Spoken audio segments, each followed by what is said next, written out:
नमस्कार, जय हिंद दोस्तों। स्वागत है आप सभी का हमारे YouTube चैनल जागते रहो, जिसका स्लोगन है स्टे अवेक स्टे क्यूरियस। तो अब तक आप लोगों को शायद पता चल चुका होगा कि इसरो की जो सफलता है ये कुछ लोगों से हजम नहीं हो रही। जी हाँ, बिल्कुल आप सही समझ रहे हो। जो हमारे पड़ोसी देश है पाकिस्तान, वहाँ से कुछ ऐसी न्यूज़ आ रही है, कुछ ऐसे लोगों की प्रतिक्रियाएं आ रही है जिस देखकर आपको शायद लगेगा कि क्या ये यहीं के प्राणी हैं, क्या सच में एग्जिस्ट करते हैं या फिर आप ऐसे ही बना रहे हो। तो ये देखने के लिए, ये समझने के लिए आपको पूरा वीडियो देखना पड़ेगा। लेकिन उससे पहले अलर्ट, ये वीडियो देखने के दौरान हो सकता है आप जोर जोर से हंसने लगो और लोग आपको पागल समझने लग जाएं। तो इससे अच्छा है कि आप अपने दरवाजे और खिड़कियां बंद कर लें और कान में टोपा ले लें। टोपा, वायरलेस वायर जो भी है आपके पास सब चलेगा। तो कान में टोपा लगा करके, खिड़कियों को बंद करके, दरवाजों को बंद करके स्टार्ट करते हैं आज का ये प्रोग्राम, जिसमें हम लोग देखेंगे पाकिस्तानियों की अलग अलग प्रतिक्रियाएं, कुछ लोटपोट कर देने वाला और कुछ दिल को गदगद कर देने वाला। लेकिन उससे पहले कुछ टेक्निकल नॉलेज हमें होनी ज़रूरी है। जैसे कि शायद आप लोगों में से कुछ लोगों को या फिर मोर देन 50% लोगों को ये नहीं मालूम होगा कि ये जो इसरो है, इसका पुराना नाम इसरो नहीं था। इसरो इससे पहले कुछ दूसरे नाम से जाना जाता था और फिर बाद में इसका नाम बदल करके पुनर्गठित करके इसरो नाम दिया गया। क्या नाम था पहले? तो इसरो का जो पुराना नाम था दोस्तों, ये था इनकॉस्पार, INCOSPAR, जिसका फुल फॉर्म है भारतीय राष्ट्रीय अंतरिक्ष अनुसंधान समिति।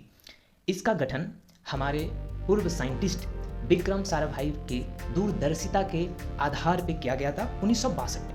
कब किया गया था? 1962। लेकिन तब ये इसरो नहीं था, तब ये था इनकॉस्पार, INCOSPAR।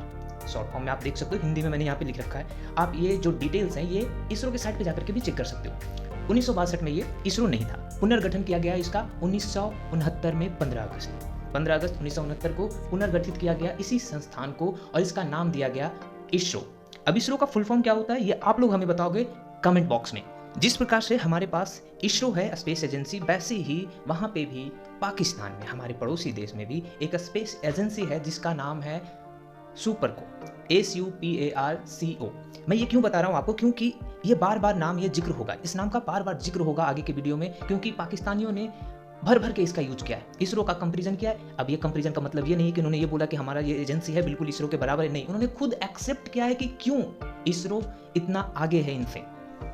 आप स्क्रीन पे देख सकते हो दोस्तों, इनका जो स्पेस एजेंसी है वो 1961 में स्थापित किया गया, जबकि हमारा जो स्पेस एजेंसी है वो इनके 1 साल बाद स्थापित किया गया था 1962 में। फिर भी हम लोग इनसे बहुत बहुत आगे हैं, लगभग 40 से 50 साल आगे हैं इनसे। ये केवल और केवल हमारे साइंटिस्ट की कड़ी मेहनत, डेडिकेशन और गवर्नमेंट की सपोर्ट के कारण ही हो सका है।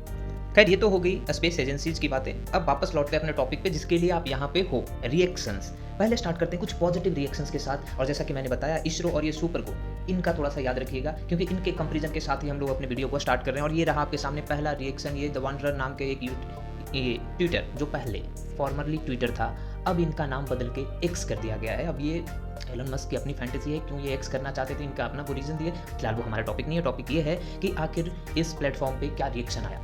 पहला रिएक्शन देख सकते हो, उन्होंने क्या किया, कंपेयर किया है कि क्यों इसरो अभी इतना आगे है। खैर, इन्होंने ये नहीं बताया कि देखिए ये जो चीफ हैं इसरो के, इनके साथ साथ पूरी टीम हार्ड वर्क करती है। देख सकते हो स्क्रीन पे इसरो, जिसमें उन्होंने कंपैरिजन किया है कि देखिए 2000 से लेकर के 2023 तक में इसरो के चेयरमैन कौन कौन थे, और साथ ही साथ इनकी जो स्पेस एजेंसी है वहाँ पे जो उस स्पेस एजेंसी के चेयरपर्सन थे वो कौन से थे। तो यहाँ पे आप देख सकते हो हमारे जो चेयरपर्सन है वो उसी फील्ड से आते हैं, चाहे वो एरोस्पेस डिपार्टमेंट के हो या फिर कोई और स्पेस डिपार्टमेंट के हो। लेकिन फिर भी जो भी है सबके सब स्पेशलिस्ट। लेकिन इनके जितने भी चेयरमैन हैं सभी के सभी आर्मी से आते हैं। अब आर्मी से आने वाला पर्सन एक स्पेस एजेंसी को कैसा लीड कर सकता है, शायद ये अपने जगह सही है। इसी तरीके से एक दूसरे यूजर का अपना रिएक्शन देखिए। इन्होंने पहले तो बधाई दी, big moment for India. India के लिए बहुत बहुत बड़ा क्षण है। पाकिस्तान जो कि स्टार्ट किया था 1961 में, मैंने बोला पहले ही 1961 में सुपर को इनकी स्थापना की गई थी, जबकि इंडिया का स्टार्ट, इन्होंने थोड़ा गलत लिखा है, इंडिया का जो स्पेस प्रोग्राम है वो 1962 से स्टार्ट हुआ था, ना कि 63 से। तो थोड़ी सी नॉलेज की यहाँ पे कमी है, लेकिन फिर भी वो ये बताने की कोशिश कर रहे हैं कि आखिर क्यों इसरो इतना आगे है और इनकी स्पेस एजेंसी पीछे। इसके पीछे डेडिकेशन है और हमारा विश्वास। नेक्स्ट रिएक्शन, पॉजिटिव रिएक्शन के साथ स्टार्ट करते हैं। अनुज राजा, इनका भी क्या रिएक्शन है, इन्होंने पहले ये बताया कंपैरिजन क्या। देखो ये जो भी चल रही है ना सारी की सारी कंपैरिजन चली कि क्यों आखिर इसरो इतना आगे है, और सबका एक ही कहानी है, सबका एक ही कहना है कि इसरो को जो लीड करने वाले हैं वो साइंटिस्ट हैं, स्पेशलिस्ट हैं उस सेक्टर के, जबकि जो हमारा सुपर को है यहाँ पे आर्मी लीड करते हैं, और आर्मी ने अपने लिए सोसाइटी बनाया, जबकि जो इसरो के जो चेयरपर्सन थे, जो साइंटिस्ट थे, वो मून पे जाके लैंड कर रहे हैं। ये इन्होंने कंपैरिजन किया है। साथ ही साथ एक और यूजर है, इनका नाम है खबर। इन्होंने क्या बोला, इन्होंने चंद्रयान 2 से जो मिली एक कह सकते हो अधूरी सफलता थी हमें, वहाँ से हमने क्या सीखा और चंद्रयान पे कैसे उसको अप्लाई करके हमने इसको सक्सेसफुल्ली लैंड किया है, इसके बारे में वो अप्रेज कर रहे हैं कि कैसे आपने डिफीट किया अपने प्रीवियस फेलियर को और वहाँ से सीख करके आपने सक्सेसफुल्ली यहाँ पे लैंड किया है। ये एक गौरव कपल है। इसी प्रकार से एक और एक्स यूज़र ने जो फॉर्मरली ट्यूटर था, उन्होंने बताया। देखो ये जो स्टेटमेंट है ना, इसको मैं बहुत ही अच्छे तरीके से एक्सप्लेन कर देता हूँ, क्योंकि इन्होंने ना बहुत अच्छी बात बोली है। इन्होंने क्या बोला, it is a black day for Pakistan, not because India have landed on moon but because of the mindset. ये पाकिस्तान के लिए ब्लैक डे इसलिए नहीं है कि इंडिया ने मून पे जाकर के सॉफ्ट लैंडिंग की है, बल्कि इसलिए है क्योंकि पाकिस्तान की वो बीमारू मानसिकता है। Both nations got independent at the same time and India is on the moon and they are still struggling with chaotic situations. Reason is they invested in science and technology and के बाद इनका कुछ और भी था, क्योंकि हम लोग भी जानते हैं कि पाकिस्तान ने कहाँ इन्वेस्टमेंट किया है, और उनके तरफ से जो साइंटिस्ट आते हैं वो कहीं पे जाकर के कुछ फोड़ने की बात करते हैं। तो डिफरेंस साफ साफ है, वहाँ के लोग भी देख पाते हैं। अब इसी तरीके से ये तो देखो पॉजिटिव है, अच्छी बातें लग रही है, अच्छी बातें। कुछ ऐसे बुद्धिजीवी हैं जिनको देख करके आप सर पकड़ लोगे। इसी चीज़ के लिए आप यहाँ पे वेट कर रहे थे, तो आपके सामने पेश है ये बुद्धिजीवी।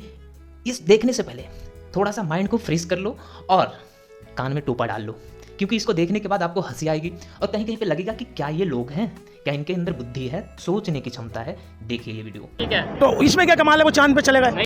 अच्छा देखें ये सब एक सोशल मीडिया की खबर है, इसकी खबर नहीं है। इतना बड़ा ग्राफिक डिजाइनर बैठा दुनिया में, ठीक है। अब पाकिस्तानी हैकर्स हैं, गजब आदमी है यार, कौन कहाँ से भाई हमारी लात जो है वो इंडिया के जो लात है ना उससे ऊंची उठती है। कौन है ये लोग, कहाँ से आते हैं? मैं कहता हूँ कौन सा दिन हो गया मैं पाकिस्तान से निकल जाऊँ। क्यों प्यार नहीं है भाई कहाँ से प्यार होगा? इंडिया चाहे चांद पे हमसे पहले पहुंच जाए, चाहे दुनिया का नंबर 1 सुपर कंट्री बन जाए, जन्नत में हम ही जाए। अभी समाप्त नहीं हुआ है, अभी और भी बुद्धिजीवी ऐसे लोग हैं जो कि ट्विटर, फॉर्मरली जो ट्विटर था अभी एक्स है, उस पे अवेलेबल हैं। ऐसे लोग जिनको देख करके आपको भी लगेगा कि क्या ऐसे लोग होने चाहिए। ऐसे लोग मोबाइल में यूज करते हैं। देखिए इनका जरा सा सोचो, ये कैसी इनकी मानसिकता कैसी होगी। Congratulation to all the scientist at and ISRO for creating fake picture of Chandrayaan 3 through AI। अब इस महाशय को क्या बोला जाए, आप अपनी तरफ से जो लगे आपको श्रद्धा से जो भी लग रहा है कमेंट में नहीं बोलना है, मन में बोल के छोड़ दो। कमेंट में अच्छी बातें रखो, अच्छी बातें, है ना। चलिए इनके बारे में तो मैं क्या बोलूँ। इनके लिए लालू जी ने कुछ बोला है। हाँ नहीं इतना हार्श नहीं होना। ऐसे भी वो इस दुनिया का नहीं प्राणी है, वो मरा हुआ है, छोड़ दीजिए इनको, कह दे दीजिए। ऐसे ही ट्विटर पे आपस में ही लोग बेइज्जती करने में लगे हैं, एक दूसरे को जलील करने में लगे। कैसे, ये देखो इन्होंने क्या बोला। So this is the moment when this meme is real now. बिल्कुल हम लोग अब चांद पे हैं, और ये सीरीज का नाम बताना, कि सीरीज का ये डायलॉग था, चांद पे है अपन। हाँ सबने देखा होगा, ऑलमोस्ट सबने देखा होगा, बताना मुझे। अब ये इनका है लैंडर जो कि चांद पे लैंड कर रहा है। Visual coming out from Pakistan, Chandrayaan also very close to its landing on the moon. इनका चंद्रयान। चलिए हमें जलील करने की आवश्यकता नहीं है, इनके लोग ही आपस में लगे भिड़े हुए हैं। जैसे कि एक और यूजर है, ये भाई साहब हमारा चांद तो जा चुका है वहाँ पे, इनका चांद। ये क्यों बोल रहे हैं आपको भी मालूम होगा और हमें भी मालूम है। एक ऐसे ही यूजर ने बताया कि देखिए इनका जो एयरक्राफ्ट है वो कुछ इस तरीके का है। इंडिया इसरो सक्सेसफुली वहाँ पे जा रहा है और ये भी लैंड कर रहे हैं, जो मीठा मीठा चांद दिखा रहा है ये। वैसे ही एक और यूजर है, इन्होंने तो अलग ही बवाल काट रखा है। देखो चांद पे है अपन, इसके नीचे वाला पढ़ो जरा, मजा आ जाएगा। और मैं आटे की लाइन में।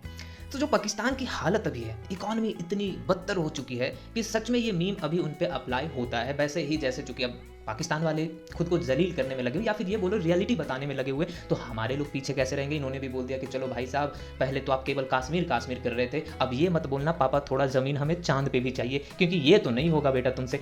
वैसे ही और भी यूजर्स हैं और उनकी अपनी प्रतिक्रियाएं। खैर वो प्रतिक्रियाएं नेक्स्ट वीडियो में, क्योंकि ज़्यादा लंबा वीडियो को खींचना नहीं है। आप बताना कमेंट बॉक्स में कि सबसे बेहतर प्रतिक्रिया आपको क्या लगा। इतनी प्रतिक्रियाएं थी, इनमें सबसे बेहतर आपको क्या लगा और नेक्स्ट आप किस टॉपिक पे वीडियो चाहते हो। इस वीडियो को मैं अंत करूंगा लेकिन एक अच्छे से ट्वीट के बाद। देखो ये जो ट्वीट था ना, ये ट्वीट दोस्तों 2019 का है, जब चंद्रयान 2 सक्सेसफुली लैंड नहीं कर पाया लैंडर को, उस समय पे ये ट्वीट किया गया था। ये भी पाकिस्तान की तरफ से ही ट्वीट किया गया है। लेकिन देखिए इन्होंने कितने थॉटफुल तरीके से बोला कि देखिए ये अभी फिलहाल के लिए ये तो अभी फेल हुए हैं, लेकिन इनका मजाक मत उड़ाओ, क्योंकि यही कुछ सालों के बाद इनसे सीख के यही गलतियों को सुधार करके फिर से इंप्रूवमेंट करके ये आएंगे वापस और दुगनी ताकत के साथ आएंगे। और बिल्कुल हमने वैसा ही किया और हमने लैंड किया है चंद्रयान को, और सक्सेसफुली भारत का झंडा चंद्रयान 2 ने लहराया किस पे, मून पे। तो इसी के साथ मैं विदा लेता हूँ। Thank you for watching. हमारी जो वीडियो है इसको लाइक कीजिए, हमारे वीडियोज़ को शेयर करते रहिए और साथ ही साथ चैनल को सब्सक्राइब कीजिए, क्योंकि जब तक सब्सक्राइब नहीं करोगे चैनल में सब्सक्राइबर्स नहीं दिखेंगे, मोटिवेशन नहीं आएगा। तो सब्सक्राइब करो, शेयर करो, लाइक करो और अपना ध्यान रखो। धन्यवाद।